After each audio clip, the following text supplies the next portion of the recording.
Steve, let me ask you about the iPhone and the Zune, if I may. The Zune was getting some traction, then Steve Jobs goes to Macworld and he pulls out this iPhone. What was your first reaction when you saw that? $500 fully subsidized with a plan? I said, that is the most expensive phone in the world, and it doesn't appeal to business customers because it doesn't have a keyboard. Hello, and welcome to the Cultcast, the best 30-plus minute Apple conversation you're going to hear all week long. I'm your host, Arifan Elijah, and joining me today, he's Great Britain's finest export, Leander Caney. Hey, fun. I say that with sincerity. I believe that you are. And they want you back now, too, so. They do. I've been on the BBC, I know. Come back. Also joining us, he's smoother than the finest aluminium, but you'll love his chamfered edges. Buster Hine is here. My edges aren't chamfered. Your jawline. They're just, my jawline. I was thinking about your jawline. In fact, I was thinking that's probably why you have to wear a beard, is because you have to keep that out of sight from the ladies. Yeah, they just go crazy. Yeah, they go crazy. Is that kind of your strategy behind that? Yeah, you just have to have a little bit of female repulsion on you as well. When you can't turn it on too hot. That's like my life's motto. And you're claimed now, so really you're just being respectful to your lady. Yeah, I appreciate that. We got a good show for you guys planned this week. We're going to be trying something a little new at the end of the show. We're going to be doing a new segment. I'm calling it The Facts of Life. You take the good, you take the bad, you take them all, and there you have the facts of life. The facts of life. And Buster and Leander have absolutely no idea what it is. That's because I made it up last night. But I've been wanting to do this forever. So here's how it's going to go. At the end of the show, we're playing a little game. What I've done is I've gathered a bunch of true facts from reddit.com/r/today I learned. So these are things that are actually true. And I've mixed together with these facts things that I have completely fabricated and are in no way true. Okay. And I'm going to be reading you guys these, and you have to tell me, is it fake or is it fact? Okay. And I've got some... I've got some entertaining ones here. So, Facts of Life, stay tuned to the end for that. We're also going to be talking about some Indiana Jones news, because if you haven't listened to this show before, I'd say the first 30 minutes are actually great Apple conversation. Maybe great's the wrong word. The first 30 minutes are Apple conversation. And then after that, it's anything goes, really. So we'll be probably going off the rails there. But did you guys hear any of this Indiana Jones rumor? No. That came out today? Wow. Buster, I'm going to be really interested to hear what you think about this. Yeah, it's actually very big news, I thought, especially with all the remakes they're doing these days. And of course, we're going to be talking about the revelations from Apple's financial call that they did just yesterday, because, wow, they just sold more iPhones than anyone could possibly believe. And I have some fun facts here just on how many things they sold per hour and what have you. We'll be talking about some of the information from that call, the entertaining stuff. We'll leave the boring stuff out. Before we jump into the show, I want to thank Varidesk for supporting this episode. You guys know I'm a big fan of the standing desk, and Varidesk is the least expensive, highest quality way that I know of to get started with a standing desk. And I say that from experience. Moving from a standing desk will absolutely change your life, and it will change your buns. Agreed, Buster? Oh, mine are like just gigantic. Gigantic? Really? I was just going to say firm. Well, firm but gigantic, yeah, from all that mountain climbing I do. Oh, goodness. Yeah, you got to keep your buns in shape, and standing for a significant part of your workday is a good way to do that. And Varidesk makes that easy. Check them out, varidesk.com, Varidesk.com. You can get started for as little as $275 for a fully assembled model. Thank you to Varidesk. I also want to thank Automatic for supporting this episode. Automatic is your personal driving assistant. And I actually do believe it is the future of all cars. I think eventually all cars are going to be as connected as Automatic makes your car today.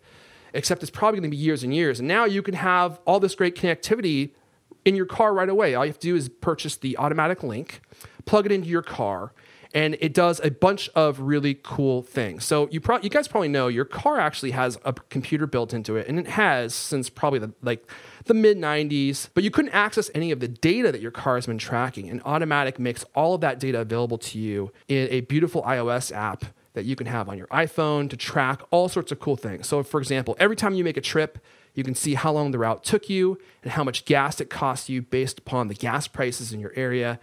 Actually, you can modify your driving habits too. So if you are flooring it at every green light, like Leander Caney does in his Land Rover, did I call that right? Leander? Yeah, I'm afraid that's how I drive.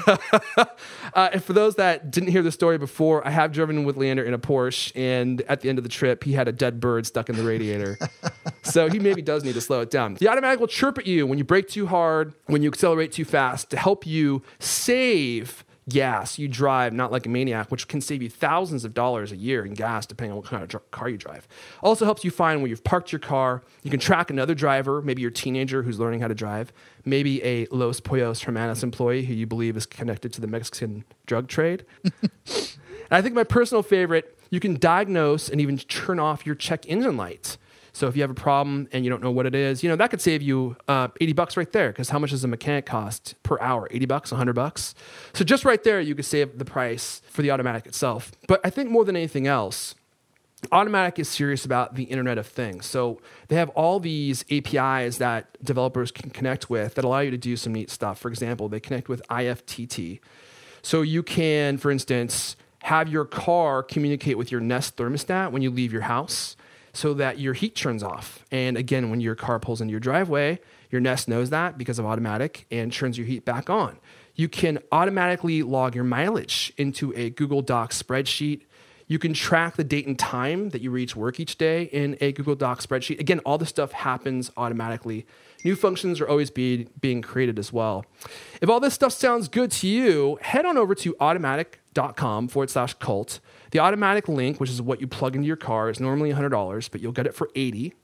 And you also get free shipping, a 45-day return policy in case you decide that it's not for you, and also no subscription fees. So once you have the Automatic link, there's nothing else to pay for. You're all set. I want to thank Automatic for supporting this episode. That's automatic.com/cult. As always, please support our sponsors because they support us. It's a circle of life. Okay, I thought this would be fun. Let's start with a listener question. This is from Twitter. Joseph Gilte. Oh, Guite. I thought it was Gilte. I was like, that's a great last name. At step_uncle. What do you guys think the Apple Watch experience is like without an iPhone? Buster, what do you think? What life would be like without an iPhone? No. Sorry, I wasn't paying attention. Yeah, I could right. tell that. Yes, I could tell that. He's like, what Wi-Fi is like? What do you guys think the Apple Watch experience would be like without an iPhone? So you only have an iWatch or an Apple Watch, no iPhone. What do you think, Buster? Oh, yeah. It's not going to be bad or anything. You're not going to have like a lot of deep functionality with apps, but you'll still have some. You'll still have all the fitness tracking, heart rate, pulse. And So you can do that tracking via the watch without your iPhone? yeah, because you only need to like track your distance or route with GPS. It still has an accelerometer. It still has tons of sensors, the heart rate. There's still things that you can do with it. It's not completely dependent on the iPhone. You can tell the time. Sleep tracking. Yeah. Leander makes a great point. You can tell the time. It kind of seems that the experience would be significantly reduced without an iPhone, though, because isn't the iPhone a major part of the process here, because it's exporting data from the watch to the iPhone? I know a lot of apps that are built for the Apple Watch are just extensions of the iPhone. So really, well, yeah, basically your third-party apps won't work without your iPhone, but the native ones will. Are there going to be native apps? Oh, Yeah, you mean native Apple's apps. native apps? Okay, Yeah. right. Yeah, and there's a bunch of well, actually, the communication stuff won't work, will it? Because it's going to rely on the phone to send the message. Right. Right. You can send them later, though, I guess. Yeah. Yeah, You could queue up a bunch. Leonard, sorry, did you have anything else you wanted to add? No, because I don't actually have anything sensible to say about it. Yeah. That's when I love hearing you talk the most, though, when you just make stuff up. Yeah, unfortunately, we don't have enough information to answer this question intelligently. And even if we did, I'm not sure we'd be able to. But but in my opinion, I think that making or having an Apple Watch without the iPhone would be it would be strange. It seems like they're building the two to live together. So I don't really know if you would want to own one without the other. Again, we don't have a lot of information. So maybe that's not the case. You could still send your significant other one of those digital heartbeat things, which are going to be all the rage among the teenagers, I think. Like high schools everywhere. Share your heartbeat with me. Share your heartbeat with me. Are we in a fight? You haven't shared your heartbeat with me since Wednesday. Thanks for that question, Joseph Gite. Let's talk about really quickly some new OSs that got released this week, Buster. So first of all, we got iOS 8.1.3. Was there anything significant about this particular iOS update? Yeah, you only needed like less than 300 megabytes to install it. Whoa! So I didn't realize it was that reduced. Yeah, that's pretty nice. So you could actually install it on the 16 gigabyte without having to plug it into iTunes. Yeah, and the sad thing is that like I feel like a reason that a lot of people still haven't upgraded to iOS 8 is because of that. And this affects future iOS updates and not like the people on iOS 7 who really need it. So I wonder how they accomplished this, because the last update was what, 5 gigabytes? Oh yeah, it was huge. So much free space for all of them, Yeah, I had a 32 gigabyte iPhone at the time, and even I had to plug it into iTunes because I didn't have enough space. So if you haven't installed that, you can do so without plugging it into iTunes. Let's talk about Yosemite 10.10.2 got released. So for those of you that joined me on our little live hangout session last weekend, that was fun. Thank you. You guys know I had a lot of problems connecting and staying connected throughout the session. And actually, I think this might have been why. So, Buster, we got some Wi-Fi fixes. Is that right? Yeah, there's Wi-Fi fixes, I guess, if you were having the Wi-Fi drop problems. I think there was also a Thunderbolt vulnerability, security vulnerability that was in there. Mm-hmm. Cool. I'm all about Thunderbolt fixes. Dude. Sorry, I thought you were going somewhere else with that. I was like, okay, cool. Yeah. Stopped abruptly. I was having significant Wi-Fi problems. I actually thought I had maybe a hardware problem because my Wi-Fi would all of a sudden just quit and I couldn't connect. And I was just telling Leander I either had to restart my router or restart my computer. So hopefully that fixed that problem. Although I've also been having my computer freeze. Remember last week when Alex's computer freezed randomly? Yeah. So my computer did within the hour right after we stopped recording. I actually thought I had lost the recording. And then it did it again today, just randomly freezed. I haven't had random freezes for a long time. You haven't? Okay, so maybe it's just me. Not my computer, my body. Freezes in thought process, where someone asks you a question and it takes 20 seconds to answer. Yeah, right, like the BBC interview just now. I have those occasionally as well. Yeah. Well, let's move on to the big Apple news. So they had a financial call this week, and it pretty much just blew the doors off, y'all.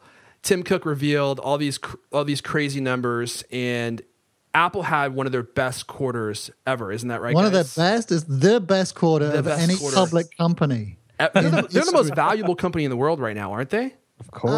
I think so, yeah. Have they passed Exxon? Yes, they have. Sure. They have. Because I was looking at the list, and it was Apple at the top, and I just saw a screenshot, and the three companies under them were oil companies. Right. Isn't that surprising? Well, Apple now has more money than the whole GDP of Portugal. Well, which is insane. No, Portugal is a big country. I mean, and I know it's bonkers. It's mind blowing. So some numbers from the call: $74 billion in revenue, $18 billion in profit for Q1 2015. So much money, yeah. $18 billion in profit. Do you guys know what's driving the major increase in revenue? China. Is it China? I think so. Well, and the iPhone 6 and 6 Plus. But I think China's got to be a big part of that now, because Apple said they increased it 70% this last quarter. Mm-hmm. Right. Yeah, it's iPhone, it sells the iPhone 6 and, and particularly gangbusters in China, but everything's up. I mean, even the Mac sales were up. Were iPad sales down a little bit? They were down. So iPad sales the only thing that was down year on year, right? I think so. Yeah, right. I think the thing about iPads, though, and Tim Cook might have said this during the call, is people keep their iPads forever. Everyone that I know that has an iPad, all my family members, my aunt has an iPad 2 still. Yeah. Right. Don't they still sell the iPad 2? Yeah. I mean, I think people are just starting to upgrade from the iPad 1, and then you got a lot of people who still haven't even bought like their first tablet as well. So I think there's still a lot of people who are ready to buy tablets in the future.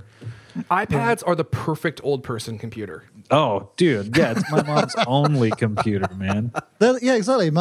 Traces too. They're perfect. They're a perfect computer for everybody. perfect. I think a lot of people, kind of almost everybody, except for people who are doing serious, heavy duty, Yeah. graphics, editing work, that sort of stuff. But yeah, almost everybody, you can, the iPad's perfect.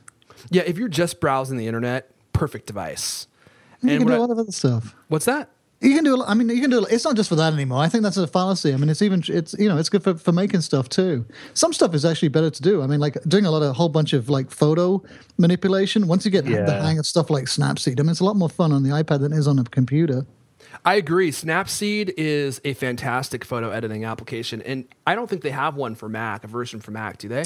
Yeah, they do. But do? like Leander says, I just feel like, especially with photos, just kind of like mimics the darkroom experience a little bit more to have a screen to touch them and manipulate them with your hands more than clicking on a mouse. I like editing photos on touchscreen way better than too. computer. I really love it. Right, and I think even video editing is in some ways I can never really get the hang of iMovie. It was always too complicated. Mm-hmm. Yeah, but Really? no, yeah, totally. But on iOS, I can. Yeah, right. I couldn't be bothered. I mean, it's not a question of you couldn't do it. I just couldn't be bothered to do it. It's like it was too. I like to use what was that? They had that thing. It was Magic Movie or something like that, and you could. When you connected a video camera, it would import everything, and then it would like spit out a movie at the end of it. That was almost random, right? A selection of random bunch of clips. I remember this app. Yes, I don't think I ever actually used it. It was a feature of iMovie, and that was the only thing I ever used because it was like, oh my goodness, I can't be bothered to really go through all this stuff and put it all together. But that's the beauty, I think, of something like an iPad is like because now it's been it's been simplified to the point now where I can't be bothered to do it. Yeah. Let's talk about some other fun facts from the financial call. So first of all, iPhone demand up 46% via the same quarter from last year.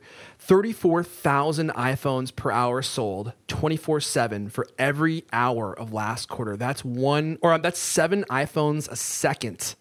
7 iPhones a second. That is such an incredible number that it's clear to me that Apple's doomed. There's no way they could ever top that. Does that mean they're making them at the same rate, 34,000? I mean, well, he said that they didn't meet the supply and demand balance until January, so they were making it as fast as possible. That means that at some points in the hour they were making far less, and at some points they had to have been making far more, right? Because that's the average number. Yeah, that's sure. staggering. It is, isn't it? Because I remember I just saw a documentary on Henry Ford like in the heyday of the Model T. That's why he invented the whole production line process to try and crank those out as fast as they could. And they were getting those down to like 90 minutes, I think, from a couple of days.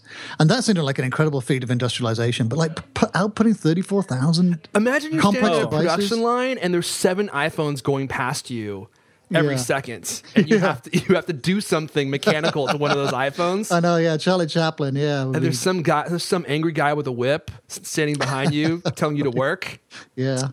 Yeah, I think it was just a huge feat from Apple's supply chain to be able to produce that many iPhones. 74.5 million. That's just huge for a whole quarter. It's mind-boggling, it's unbelievable. The stock price, too, of course, went up. And I was commenting on Twitter that in 2007, I had some spare cash because I was thinking about buying a house. I ended up not doing that. But I was like, this money should really go into Apple stock, right? Because at that point, it was $75 a share. That's when everything had tanked. Mm-hmm. And now, I mean, what is it? We're 7 years later, and the stock price went up to over $700 and then split to $92 a share. And then now it's up to $114, or at least it was yesterday. So what is that? Like maybe like $800 a share. So if you invested $100,000 in Apple stock in 2007, it'd be worth over $1 million today, probably. Yeah. Well, who has $100,000 to sink into some kind of... you don't have a spare hundo laying around?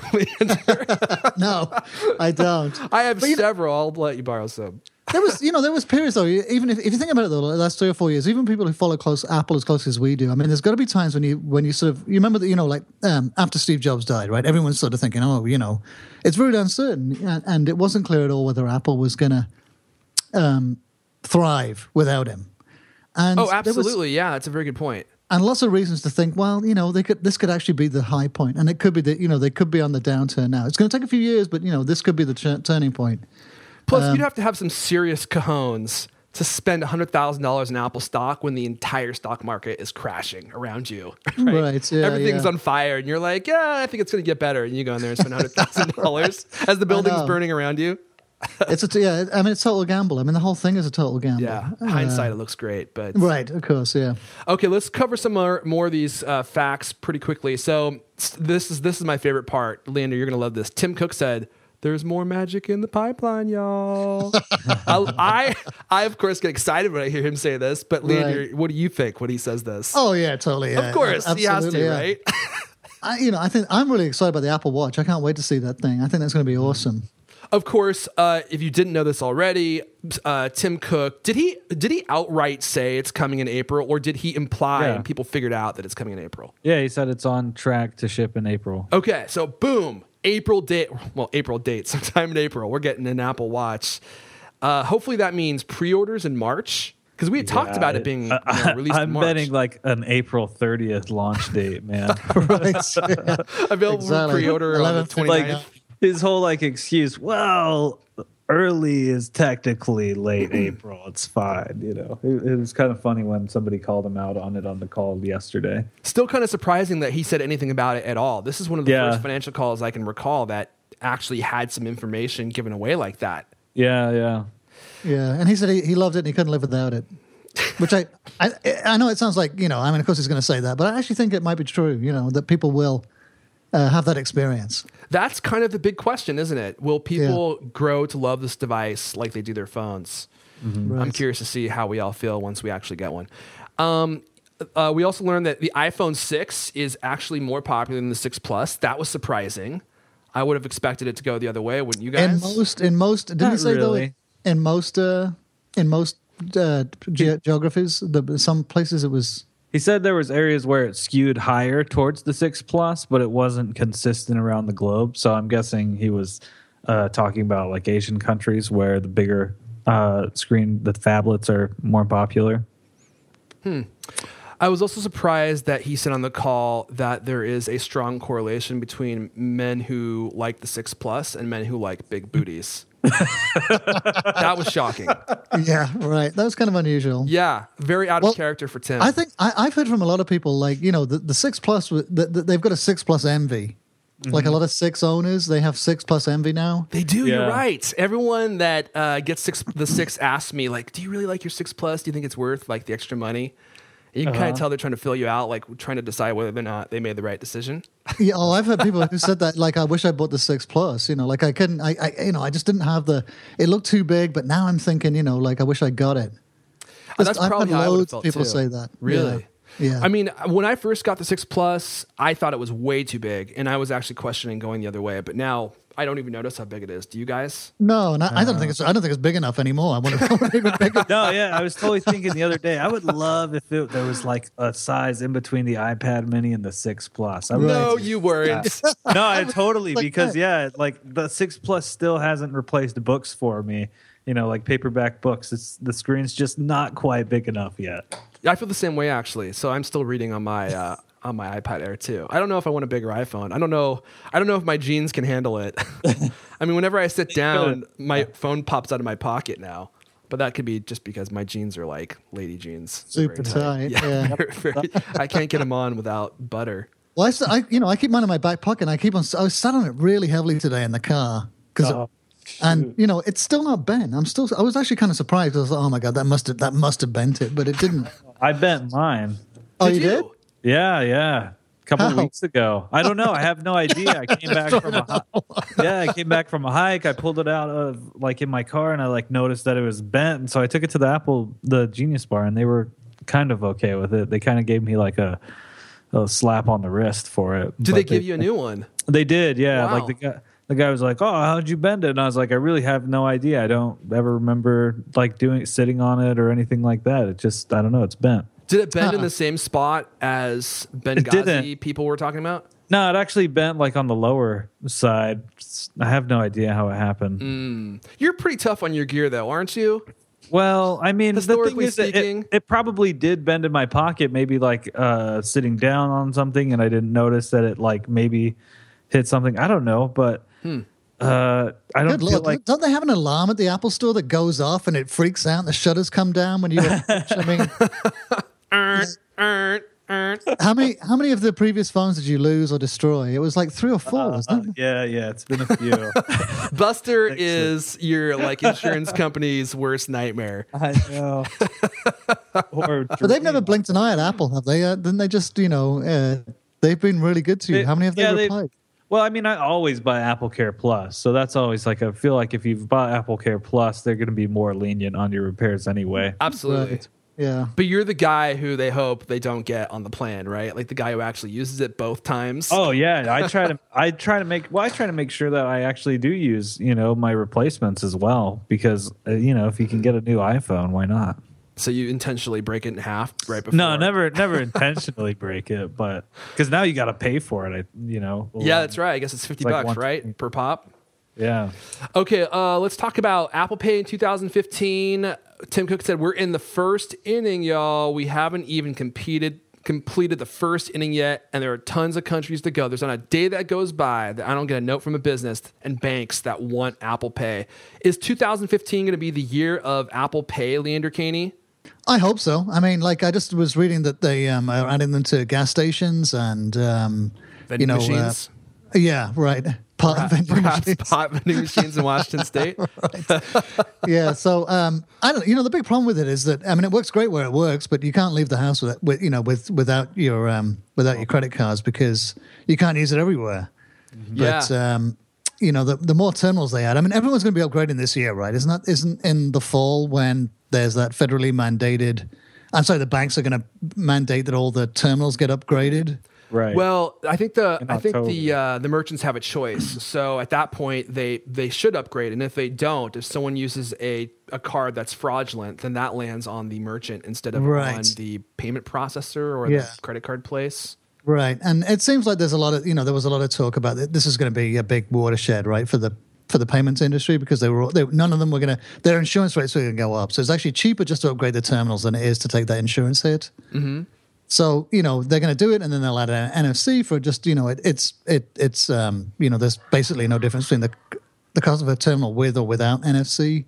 Mm-hmm. So there's really no reason for them not to get it. Right. Exactly. Okay. Yeah. So, fingers crossed. Like this fall, suddenly everywhere you'll see NFC terminals where you. I hope so. I have only gotten to use Apple Pay twice since it's been out because for whatever reason, the places I shop are not posh enough to have implemented it. So, I've only gotten to use it to like buy licorice at Walgreens, and that's it. Licorice, okay. Licorice, yeah. Something that we Americans eat. Yeah. The black kind, Leander. If you haven't tried it, start with that kind. Oh yeah, usually the red stuff the kids eat. Ugh. Oh, you don't like that stuff? It's vile. It's like it's so tasty. Strips of plastic. It does kind of taste like plastic, but you get used to it. Right, eat a pound of Lubes it, up the intestines too. It makes Did you hear that? so They're easier. banning British chocolate here. What? I did hear that. Yeah, I heard that via your tweet because you were so upset about it. I couldn't believe it. My eyes popped out of my head. So what exactly happened? Well, they Hershey's has Hershey's makes licenses some of Cadbury's trademarks to make Cadbury's chocolate here in the US, but they use a different recipe. Mm. And then there's a company that was importing, tons of Cadbury's chocolate from the UK, and it was being sold, all over the States here. Now, I thought it was really weird because, like, here in the city, it used to be you could never get any kind of, it was really hard to hunt down any British goods. Mm-hmm. You had to go to this specialty store or these Irish stores, up and down in the Richmond. And then suddenly, then the last year or so, it's like everywhere. Every corner store, every liquor store, every everywhere in the city you can get All Leander's favorite places. you can get British candy and British cookies and tea bags, and it's kind of crazy. It was weird because I think I'll pass on the British tea bag, but go ahead. no, the tea bags are great, but it's all over the place. But now they've in fact, I became so used to it that it wasn't even a treat anymore, right? It was like, so I didn't, and of course I've stopped eating chocolate because I'm on a new diet regime. But the kids, we could go out to the kids always liked it better than the American stuff. So like, I go buy the kids British chocolate, and now it's all coming to an end. It's so they're just not going to import it anymore? No, so you get the Hershey stuff, but people say the Hershey stuff tastes really bad. Yeah, I'm not a fan of Hershey's chocolate either. Yeah. Well, even the Hershey's, but they use a different recipe for the British candy they make. Like they make cream eggs. Have you ever had cream egg? Mm-hmm. Like the Cadbury cream eggs? Right. So Unfortunately, yes. You didn't like them? There's they're that good. cream on the inside is not for me. Okay. I'm not big on that gnarly cream that they squirt in there. Right. Yeah, the fondue. Is that what goodness knows it's what it called? is. Ugh. Yeah. Do you like right. it, Leander? You just Well, poke a hole in both ends and just slurp it out? Yeah, I did. Everyone had a little ritual. You bite off the top and then you'd slurp the goo out with your tongue like an anteater. And then you'd eat the rest of the chocolate shell. And the chocolate shell was made, is traditionally Cadbury's Dairy Milk, which is the creamiest, most delicious chocolate produced in the UK. But anyway, cut long story short, the ones they make, the ones that they sell here were actually made by Hershey's, and it's a different recipe. They didn't use, Actually, Leander, you're cutting in and out pretty good. Can you check your upload? Right, I can hear your response there. Can you hear me now? Yeah, I can hear you. Sorry. Okay, it's stable Cut all out or that something. garbage out anyway. What's that? Cut all that rubbish out. Good segue when we're forced to pause and Leander's like, what are we talking about right now? I'm going. What are we even talking about? About something I really don't care about. You're like, I don't even care about this, and I'm the one talking about it. I know. Okay, let's move on. I want to talk about this new Indiana Jones rumor because this is going to be big. If you're an Indiana Jones fan, you might be surprised to hear what the news is. But before we continue, I do want to thank Varidesk for supporting this episode. You guys probably know this. If you listen to this show for a while, I'm a convert. I love standing desks. I think they are the way to go. I just stand at my desk all day and I just flex the cheeks. Flex. I'm doing it right now, actually. You can imagine it. And I feel great because sitting down all day is terribly unhealthy for you. Not only does it smash your guts and your stomach and everything together, which makes it harder to digest your food, but it actually slows your metabolism way down. In fact, I started reading a bunch of studies probably about 18 months ago about how people who sit for most of their day can't make up for that lack of activity with working out at the end of the day. Your body just doesn't work that way. It needs activity throughout the day. Otherwise, your metabolism slows way, way down. And then you end up 450 pounds. And no one wants to be 450 pounds. We all want to be healthy and fit. That's what I love about standing desks. But the problem with standing desks, a lot of them, is they are expensive. In fact, Buster and I have both reviewed them. And Buster, would you say probably the least expensive stand-up desk you can get your hands on is maybe $1,000, maybe $1,100? Yeah, for like a really good one, Yeah. Yeah, you can get cheaper ones, and you can make your own, of course, right? You just stick a box. If you want to make a total turd, you could totally do that. Yeah. You could put your computer on a box, but if you want to do it with style, and here's the big thing, more than anything else, more than the style, is you need it to be adjustable. You need to be able to sit right, that's the and thing. stand. You want a desk that goes up and down. Yeah, Exactly. You can sit up for a little while. Because otherwise, your calves get all sore and they get all veiny and weird because standing all day, guess what, is also not healthy for you. Right. So you don't want veiny, weird calves. You've seen those guys at the gym. You don't want to look like that. So Varidesk they have models starting at $275. You just place this unit, which ships to you fully assembled on top of your desk. It adjusts up and down really easily within 3 seconds. So if you want to sit, you can sit. When you are tired of sitting, you can stand. When your calves get sore, you can go back and forth. Super simple to use. Very, very high quality, well constructed, totally height adjustable, so you can position it however you like. And it ships fully assembled, ready to use right in the box. check it out, varidesk.com, Varidesk.com. As I said, they have models starting at $275, so you could get started with a stand-up desk very, very inexpensively.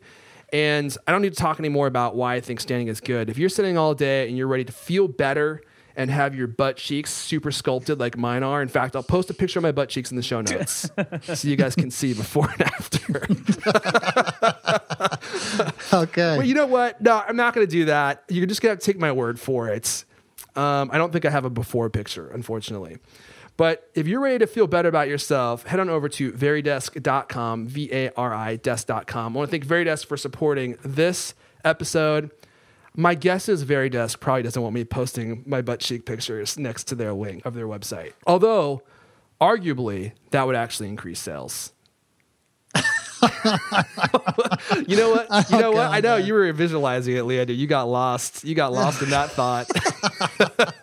I'm no marketing expert, but I don't know. I think they might want to A/B test that. Actually, you mean A butt test it? I agree. Yeah. Okay, let's continue. Let's talk about Indiana Jones. So, are either of you guys Indiana Jones fans? Oh, yeah, totally. Okay, Well, Leander, yeah, are you? 25 years ago, yeah. Okay, Yeah. I mean, The latest one was wretched. I don't even count the Crystal Skull as an Indiana Jones movie. That doesn't even enter my mind, honestly, when we talk about the movie series. You can pick and choose which ones you Yeah, want to the first include. three are the real Indiana Jones, and the last one doesn't exist. So apparently, this is all rumored, but I'm going to read you what the rumor is.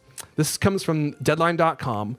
Because Marvel offerings are soaring, and Star Wars is being reinvigorated by director J.J. Abrams, now Disney has started to turn its attention to reviving the Indiana Jones franchise, which they purchased from Paramount in 2013. I didn't know this. Did you guys know that Disney owned the rights to Indiana Jones? No. I didn't either. They got from Lucasfilm when they got the Star Wars stuff? What don't they own now? I don't think so. I don't think so because they purchased it from Paramount. So I'm going to continue reading.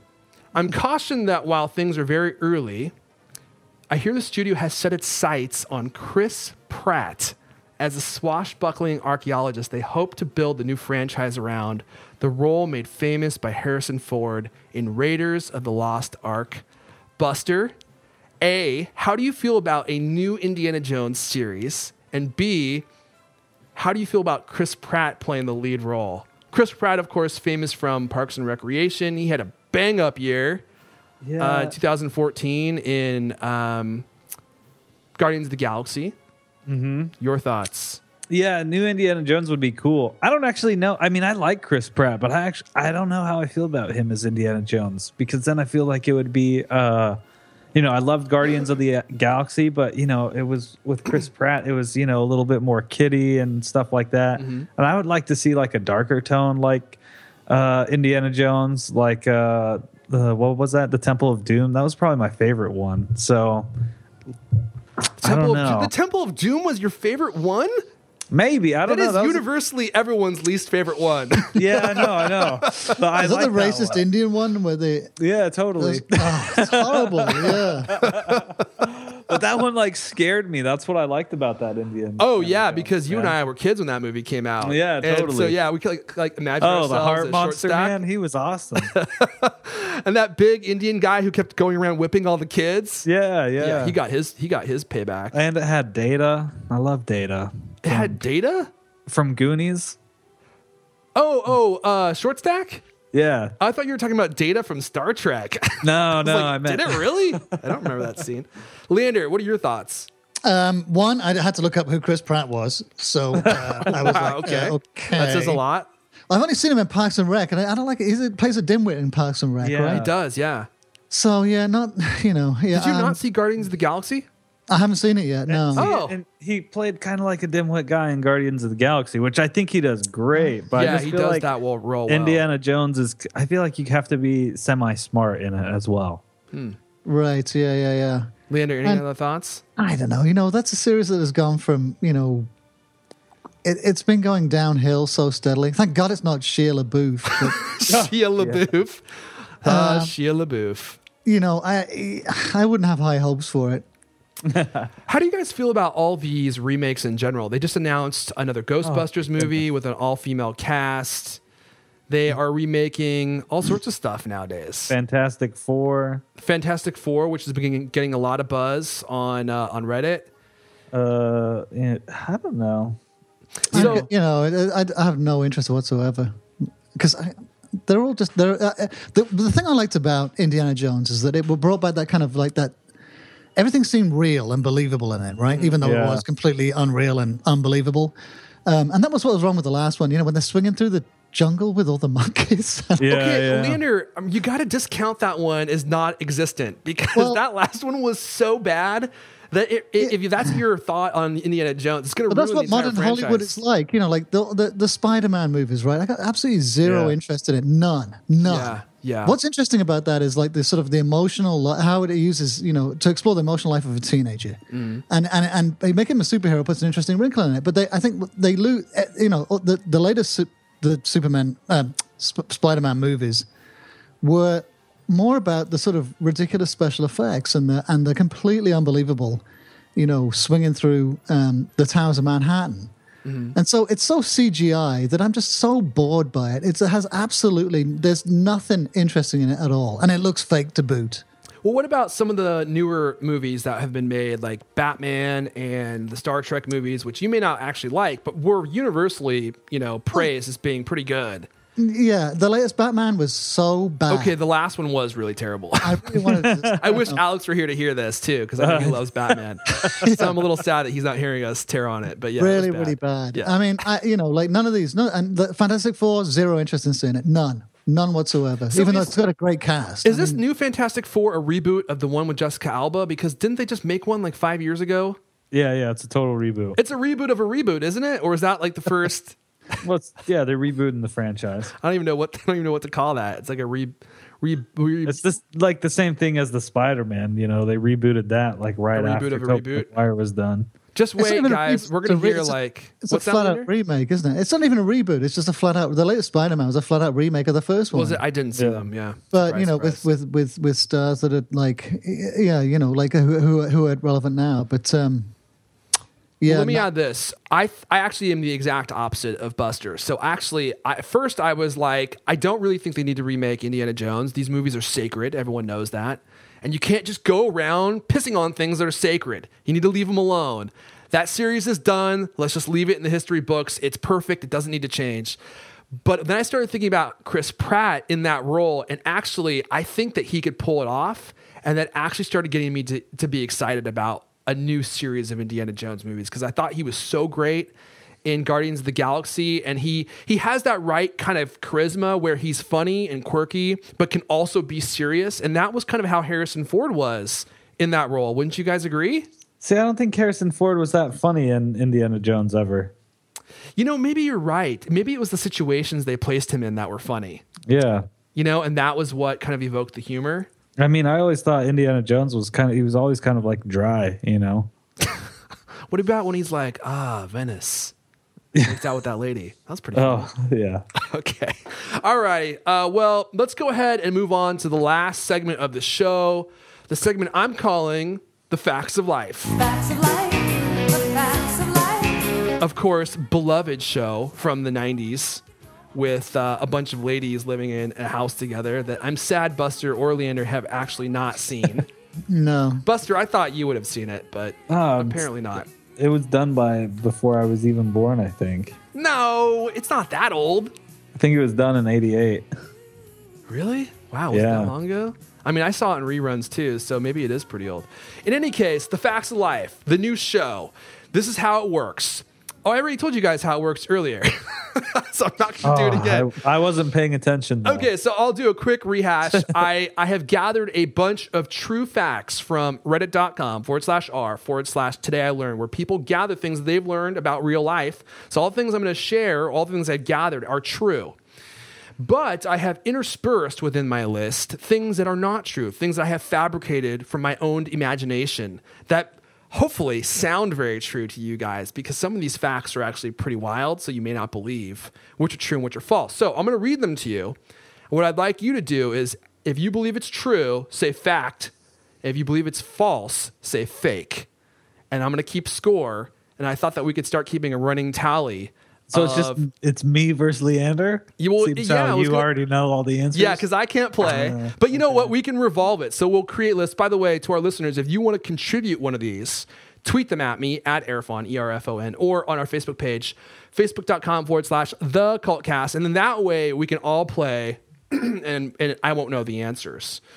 So, and I was hoping Alex would be here too. So we have a few more people, but alas, Alex is at his ballet lesson, so he couldn't make it. Okay, so let's go ahead and begin. So remember, fact or fake? Let's start. TIL, which means today I learned, that in 1994, a disgruntled FedEx employee tried to hijack and crash a cargo plane using hammers and a spear gun. In order to stop him, the pilot had to fly his plane upside down, so he lost his balance. Okay. Leander. Oh my God, it's so ridiculous. It's got to be a fact. Buster.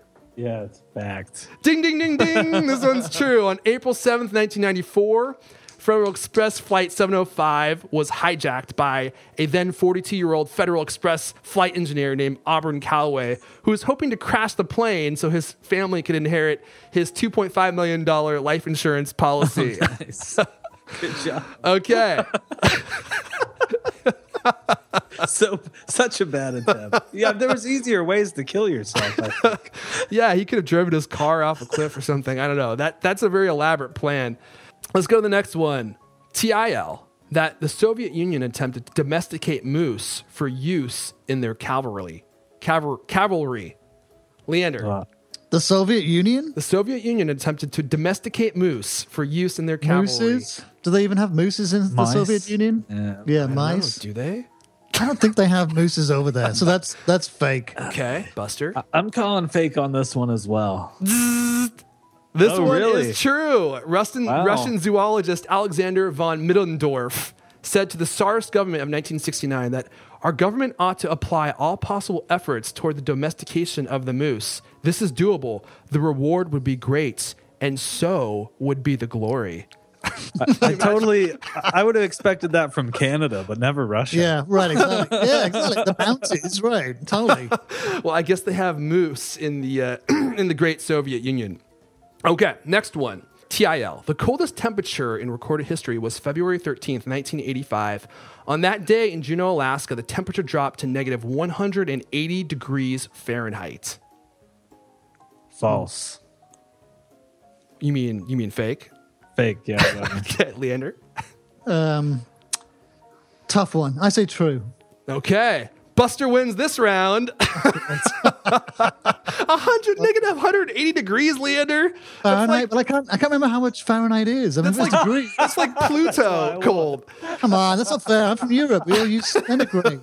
Sorry, I should have put centigrade in there. I was really just trying to work out. You've only been in the U.S. for like 30 years, though. You should know Fahrenheit by now. Get over it. So the actual coldest temperature on Earth was recorded in the Soviet Vostok station in Antarctica on July 21st, 1983, negative 128.6. So Buster wins that one. Okay, next one. TIL. It's commonplace for Olympic weightlifters, to shite themselves. And I'm saying that word, politically correctly. When they deadlift their weight from the ground to their chest. Leander Caney. True. Definitely true. I've done it myself. Buster? But yeah. Oh, man. I guess it's... I want to say it's false. Well, you can't say it's false. You could say it's fake or fact. I'm going to say it's fake. Okay, I gotta start holding you guys to this. So, Leander, you're fact. Buster, you're fake, right? Yeah. Okay. Buster takes this one. What? I totally pulled that out of my own arse, Leander Caney. And in no way is that true. But I'm glad to know that it's happened to you. Yeah. Everyone stay away from Leander Caney at the gym. Just a smart tip. Okay, this is fun. We got a few quick ones here. So, have you guys seen Star Trek IV, The Undiscovered Country? No. No matter. No matter. TIL, Kim Cattrall, while filming Star Trek IV, The Undiscovered Country, posed for photos on the Enterprise bridge wearing nothing but Vulcan ears. When he learned of this, fearing harm to the franchise, Leonard Nimoy had the photos destroyed forever.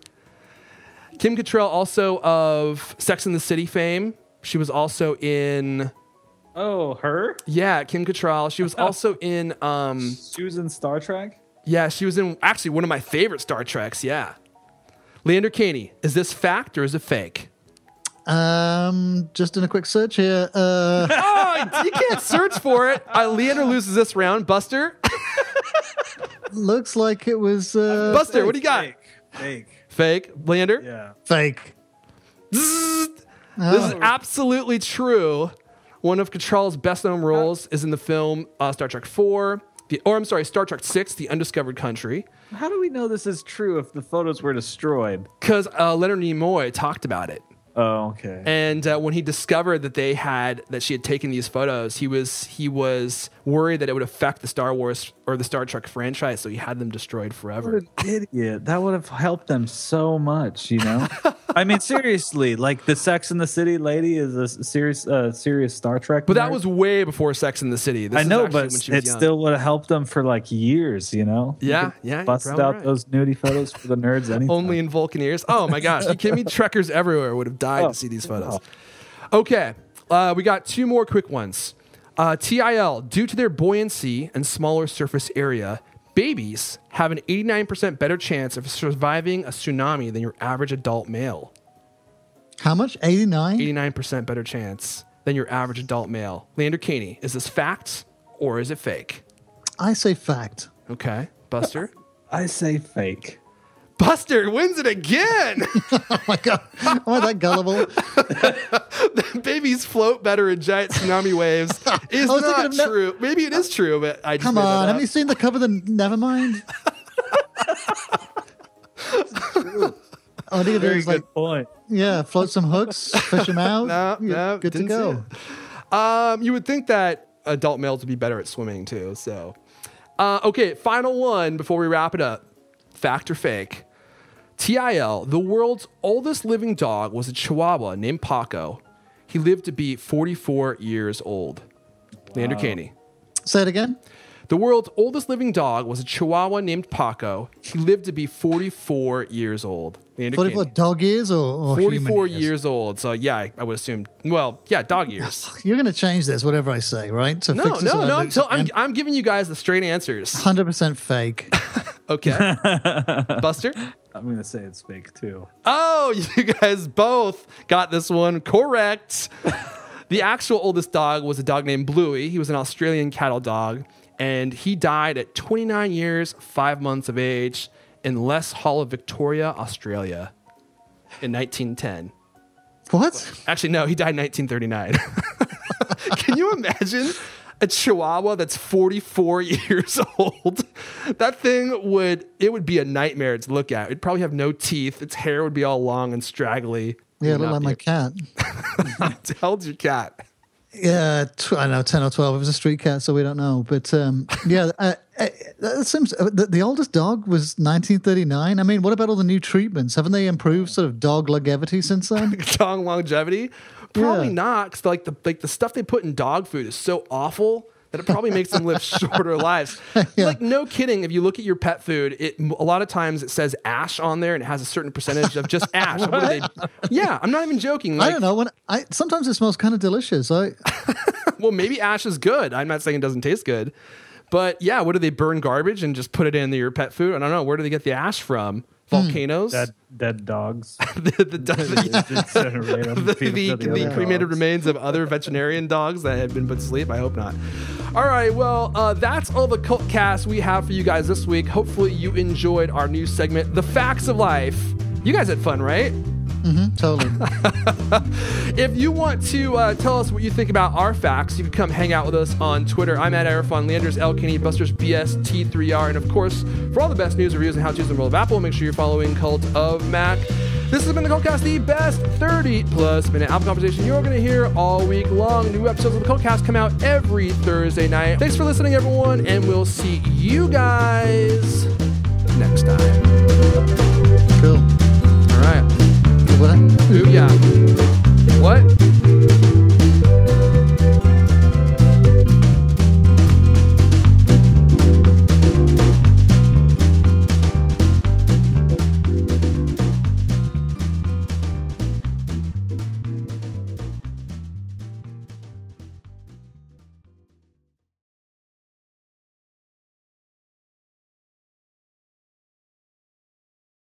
So you guys both talked on BBC? Yeah, we're all over the British Isles. Wow. They love you, Leander. Apparently they do. Shame no one else here. No one else does. They want you to come back. They miss you. Yeah, I know. It's weird why I get much more press. I got the same with the books and stuff too. Oh, really? Okay? Yeah, I got a lot more press in the UK. It was weird, really weird. I don't know what to account for it. Because the weird thing is, they all think I'm American. Because it's not really? like they're doing me a favor. They go, "Oh, are you? You're from England? You don't Your sound British accent is great. right." They go doing a Madonna. Well, they think I have an American accent. So they don't even know that you're British. No, they Your think name I'm some kind sounds of, very British, though. You think? I think so. It doesn't. It just sounds weird. It sounds, Hey, hey, nothing wrong with that. Right, I know. Well, all three of us could say that. Actually, yeah, good point. we could be like a porn troupe. We all have porn names. Fake names, right? I can't believe these things. Yeah, right. That's an idea to consider, I think, guys. I think it's legal in California. That's what we're doing at CES next. Oh, God. I'd like to introduce the new Cultcast segment, Cultcast Porno. That's a video podcast. Yeah, right. Well, when we start to lose When things like really start falling apart, we could try that. Zach and Mary, right? It'll be Earth on Buster and Leander. I think we'll get a lot of viewers, though. Yeah, hundreds at least.